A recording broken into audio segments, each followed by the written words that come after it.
The device management provides access to the details of each machine. The dashboard provides summary information on the installed operating system, disk drive usage, security, networks and monitoring. It is also possible to consult the hardware and software inventory and access the system status, where further details can be found.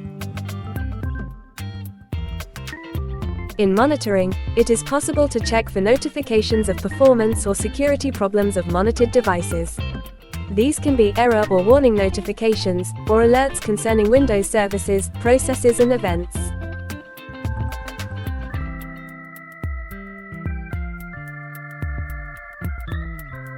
Finally, the assigned policy can be changed, and a remote connection with Supremo can be initiated by clicking on Connect with Supremo.